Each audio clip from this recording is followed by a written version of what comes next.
Good morning, everyone.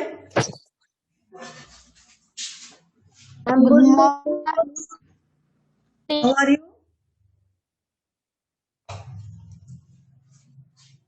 And what about you? I am also fine, बेटा।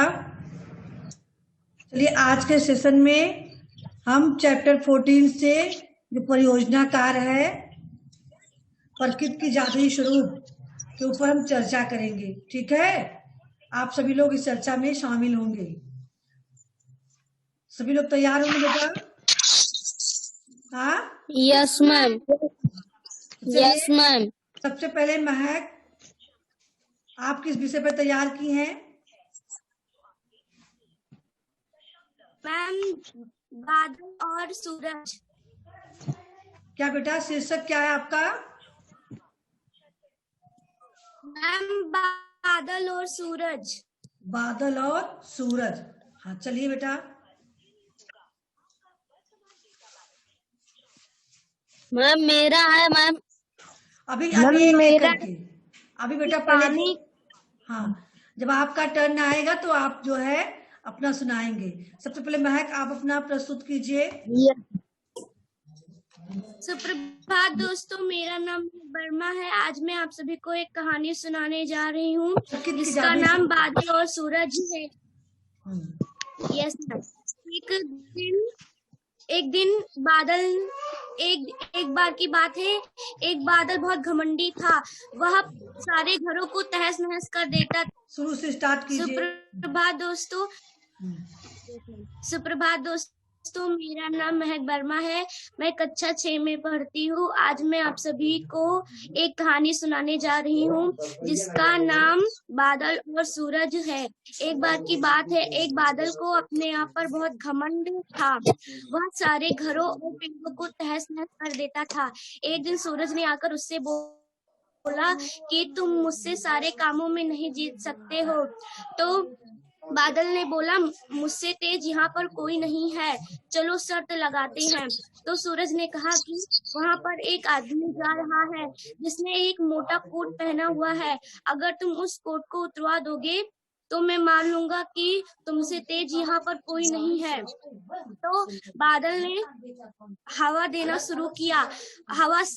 हवा के कारण और ठंडी होने लगी, जिसके कारण वह आदमी अपने कोट को और तेजी से पकड़ने लगा। उसने बहुत प्रयास किया लेकिन बादल जीत नहीं पाया।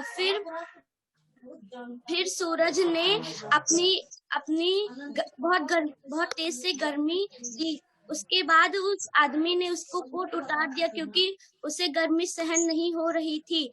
ऐसे करके वह जीत गया। फिर बादल ने कहा कि तुम अच्छे हो, तुम तेज हो, मैं बहुत घमंडी था और आज से मैं ऐसे काम नहीं करूंगा। धन्यवाद। बहुत अच्छा बेटा। हाँ चलिए अब चर्चा में भाग लेंगे सिद्धार्थी। सिद्धार्थी आपने कौन सी स्टोरी तैयार की है? मैम समुद्र का पानी खारा क्यों होता है? हाँ बताइए। नमस्कार दोस्तों, मेरा नाम सिद्धार्थी है। हम आज आप सबको बताने वाले हैं समुद्र का पानी खारा क्यों होता है। धरती की सतह पर अन्य खनिज की भांति नमक भी होता है। नमक घुलनशील होता है। जब बारिश होती है तो नमक पानी में घुलकर नदी के पानी में चला जाता है। ये नदियां समुद्र में जा मिलती हैं अतः धरती का नमक चारों ओर से समुद्र में समाता चला जाता है। जब सूरज की गर्मी से समुद्र जलवायु बनाकर बादल बन जाता है तो केवल जल ही भाप बनाता है, नमक नहीं। तभी तो बारिश का पानी मीठा होता है। इस प्रकार नमक समुद्र में इकट्ठा होते चला जाता है। इधर बादल फिर से धरती पर बरसाते हैं। वे फिर से धरती का नमक समुद्र में ले आते हैं। इस प्रकार लाखों सालों में यह क्रिया चल रही है, अतः समुद्र का पानी दिन और खारा होता जा रहा है।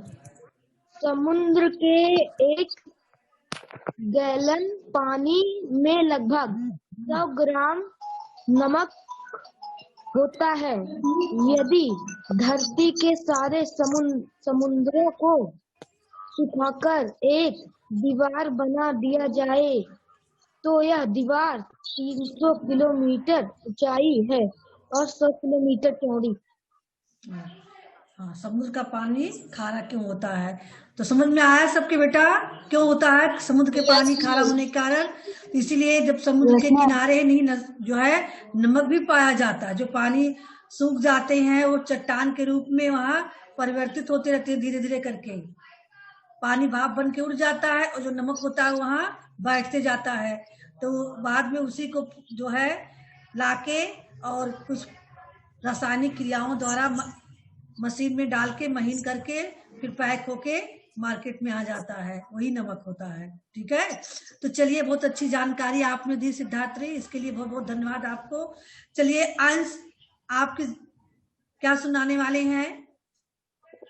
देखिए, हाँ आप लोग कुछ सुनाए। इससे पहले आप लोग एक चीज दिमाग में रख लीजिए कि आज किस महापुरुष का जन्मदिन है, उसके बारे में आपको कहना है। हमने आपको पहले बताया था, आज नहीं याद दिलाएंगे आपको हम। मैम सुभाष चंद्र बोस जी, मैम सुभाष चंद्र बोस जी का। अच्छा, याद है आपको? तो चलिए आप लोग उनके बारे में भी अपने विचार प्रस्तुत कर सकते हैं आज के दिन। हाँ चलिए अंश, आप क्या तैयार किए हो बेटा? मैम नेट पे नहीं आ रहा था। नेट पे आने की क्या जरूरत थी आपको? बहुत सारी स्टोरी है जो वृक्ष की कटाई से संबंधित है, प्रदूषण से संबंधित है ना, या फिर बहुत सारी चीजें हैं जो प्रकृति के जादुई स्वरूप से संबंधित है, आप उसको सुना सकते हो। पेड़ों का महत्व बता दीजिए। हाँ मैम हमें मैम पेड़ नहीं काटना चाहिए क्योंकि उससे हमें वायु मिलती है और ऑक्सीजन मिलता है। बस यही बात तो है। चलिए प्रिया, अरुण यस मैम। आप सुनाइए बेटा। नमस्कार दोस्तों, मेरा नाम अरुण गुप्ता है, मैं कक्षा 6 में पढ़ता हूँ। आज मैं आप लोगों को देख के एक सुनाना, कहानी सुनाने जा रही हूँ। चाहे आप सुभाष चंद्र के बारे में ही सुनाएंगी, लेकिन देख के ही सुनाएंगी, सुनाना है सबको। मैम, ईमानदार लकड़हारा। एक लकड़हारा लकड़ी काट रहा था, अचानक उसकी कुल्हाड़ी नदी में जा गिरी और वह बहुत ढूंढा लेकिन उसको नहीं मिली। वह रोने लगा। तभी गंगा मैया वहां पर प्रकट होती हैं और उसको एक सोने की लकड़ी दिखाकर बोलती हैं, यह तुम्हारा है। लकड़ी नहीं, तो वो कुल्हाड़ी बोलता बेटा, है, सोने की कुल्हाड़ी। सोने की कुल्हाड़ी लेकर आती हैं और मैम उससे पूछती हैं, ये तुम्हारा है? तो वो बोलता है, ये मेरा नहीं है। वो दूसरी बार जाकर फिर एक बार लेके आती हैं, चांदी की कुल्हाड़ी। चांदी की कुल्हाड़ी लेकर आती हैं और उससे पूछती हैं, ये तुम्हारा है? मैम वो बोलता नहीं। मैम तो तिबारा तीसरी बार हुआ और उसके बाद एक लोहे की कुल्हाड़ी लेकर लोहे की कुल्हाड़ी लेकर आती हैं और पूछती हैं उससे कि यह तुम्हारा है? तो वो बोलता है, हाँ यही मेरा है। और मैम उसको वो तीनों कुल्हाड़ियां दे ईमानदारी पे प्रसन्न होकर जल देवी उन्हें तीनों कुल्हाड़ी, मैम तीनों कुल्हाड़ियां दे देती हैं। यस। और वह जब घर जाने लगता है तो उसका दोस्त उसको देखकर पूछता है, यह तीनों कुल्हाड़ियां तुम कहाँ से लाए?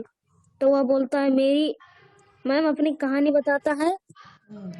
उसके बाद मैम उसका दोस्त जाता है और कुल्हाड़ी अपने आप ही फेंक देता है पानी में और खूब ढूंढता है, रोने लगता है। तो जल देवी मैम प्रकट होती हैं और उससे पूछती हैं, सोने की कुल्हाड़ी लेकर आती हैं और उससे पूछती हैं, यह तुम्हारा है? तो वह बोलता है हाँ ये मेरा। और जल देवी मैम गुस्सा होकर उससे बोलते यह तुम्हारा नहीं है, और उसको एक भी कुल्हाड़ी नहीं देती।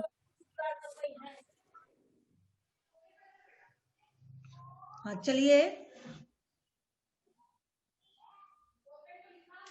अरुण तो सुना चुके, प्रिया गायब हो गई, अब कौन सुनाएगा? बेटा आप सुना, आपको कोई स्टोरी याद है?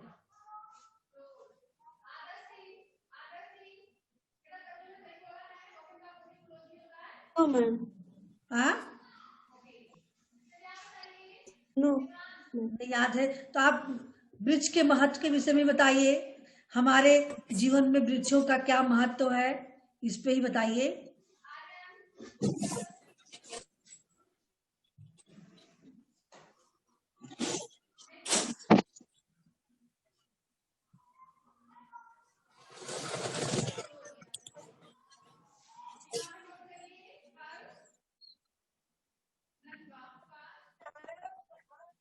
मैम स्पीड हुई। हाँ बेटा।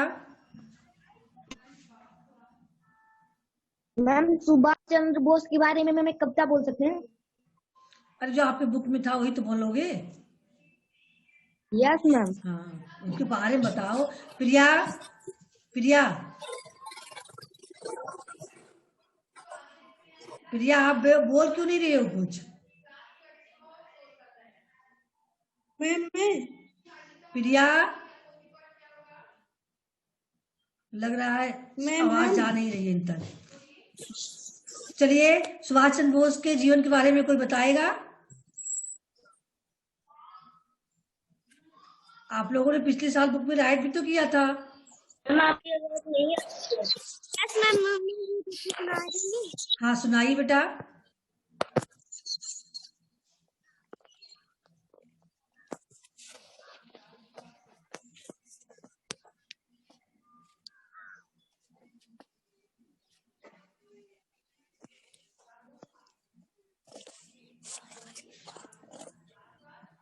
मैं यस मैम। सुनाइए। नेताजी सुभाष चंद्र बोस का जन्म 23 जनवरी 1897 को उड़ीसा में कटक शहर के एक संपन्न बंगाली परिवार में हुआ था। इनके पिता का नाम जानकीनाथ बोस था और इनकी माता का नाम प्रभावती था। जानकी शहर के मशहूर वकील थे। प्रभावती और जानकीनाथ बोस की कुल मिलाकर 14 संतानें थी, जिसमें 6 बेटियां और 8 बेटे थे। सुभाष चंद्र बोस उनकी 9वीं संतान और 5वें बेटे थे। वह पढ़ने में बहुत होनहार थे। तुम मुझे खून दो, मैं तुम्हें आजादी दूंगा का नारा भी इन्होंने ही लगाया था।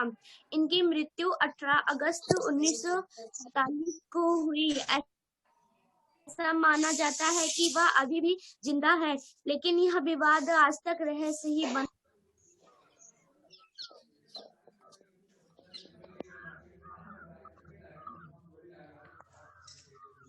प्रिया, प्रिया, प्रिया दो जगह कैसे दिख रही है? Yes ma'am. सर दो जगह कैसे दिख रही है? हाँ मैम नेटवर्क की वजह से। हाँ चलिए प्रिया, आवाज सुन पा रही हो? चलिए बेटा, तो आज प्रिया आप सुनाई नहीं बेटा कुछ। प्रिया चलिए इसी को जो भी समझाएं इसी को सुना दीजिए। अब तो आपको तैयार हो गया होगा। हाँ, प्रकृति के जादुई स्वरूप के ऊपर।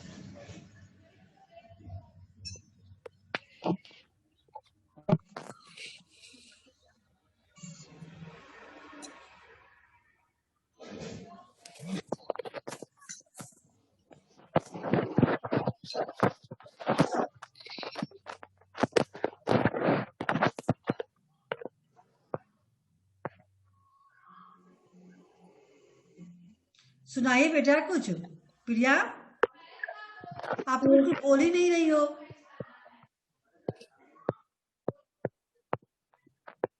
मैं आप ही सुनाइए, आपका नाम क्या है बेटा? सुमन हाँ, सुमन कुमारी। सुमन। आप जब यहाँ ज्वाइन कीजिए ना, तो जहाँ संजीव का नेम लिखा है वहां आप अपना नाम लिख दिया कीजिए अब से, ठीक है? हाँ, चलिए सुनाइए, आप यस ही मैम। सुनाइए कुछ।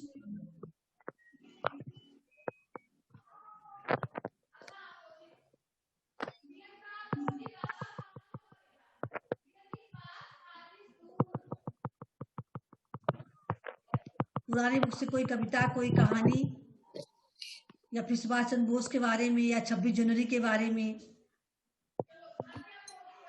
No ma'am. किसी की। मैम कल सुना देंगे? हाँ बेटा, कल सुना सकते हैं? हाँ सुनाइए। कल सुना सकते हैं? कल कहाँ क्लास रहेगा? कल संडे रहेगा। मंडे को। मंडे को ही आप लोगों का टर्न नहीं रहेगा बेटा, पर डे नहीं हिंदी पढ़ाई जाती, एक दिन गैपिंग करके क्लास रहता है।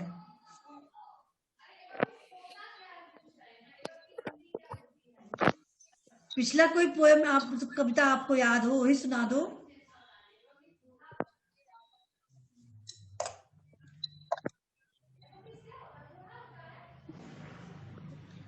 पाँच मिनट का समय है बेटा, जल्दी कीजिए, कुछ सुना दीजिए। 26 जनवरी के बारे में बता दो, क्या क्यों मनाया जाता है, क्या हे क्या भगवान, होता हे है। भगवान।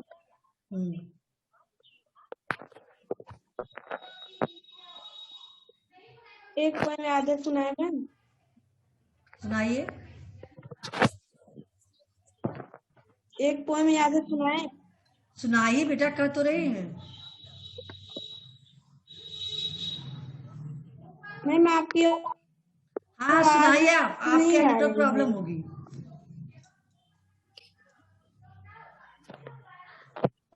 हे भगवान, हे भगवान, भगवान सब बहन हाथ बेटा जोड़कर सुनिए, एक हम सब मिनट करते एक रोज तुम्हारा मिनट, ही आप गुणगान। आप हे कुछ भी भगवान। बोलिए बेटा ना, तो मोबाइल का स्पीकर थोड़ा आगे सामने आके बोलिए, तब आपकी आवाज कैच होके स्पष्ट आएगी। जब दूर रहोगी तो आपकी आवाज सही से नहीं आएगी। हाँ, मोबाइल के करीब आपका माउथ रहे ताकि आपकी आवाज बढ़िया से पकड़े। अब सुनाइए। हे भगवान, हे भगवान, हे भगवान, विनती सुन लो हे भगवान, हम सब बालक है नादान, हाथ जोड़कर हम सब करते रोज तुम्हारा ही गुणगान। हे भगवान, विनती सुन लो हे भगवान। चलिए बेटा, भगवान आपकी विनती सुने, आप बढ़िया से पढ़ो लिखो, ठीक है? अंश, अंश आपको नहीं कुछ बोलना है बेटा?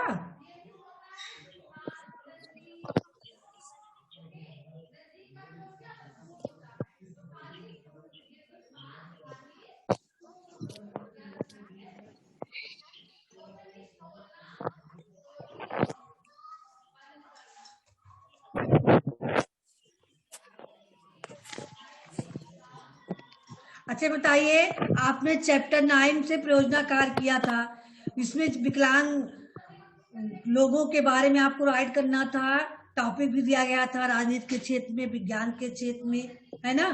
तो आपने किसी के क्षेत्र, मतलब जिन लोगों के बारे में राइट किया है, किसी एक के बारे में बताइए। अंश, कितने लोगों के बारे में राइट किया, किसी एक के बारे में बताइए। हम जावेद आब्दी के बारे में। अंश से पूछ रहे हैं। अंश, हर क्षेत्र में एक एक करके करना था ना, कला के क्षेत्र में, विज्ञान के क्षेत्र में और राजनीति के क्षेत्र में। तो जावेद आप जी आपके राजनीति के क्षेत्र में आ गए, है ना? सतीश गुजराल कला के क्षेत्र में आ गए। तो किसी एक के बारे में याद है? क्या करते हैं आप?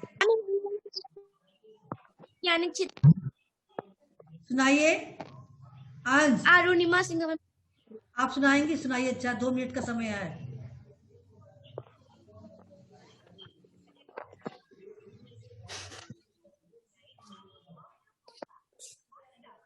अंश, यस मैम। जल्दी कीजिए, 2 मिनट का समय बचा है।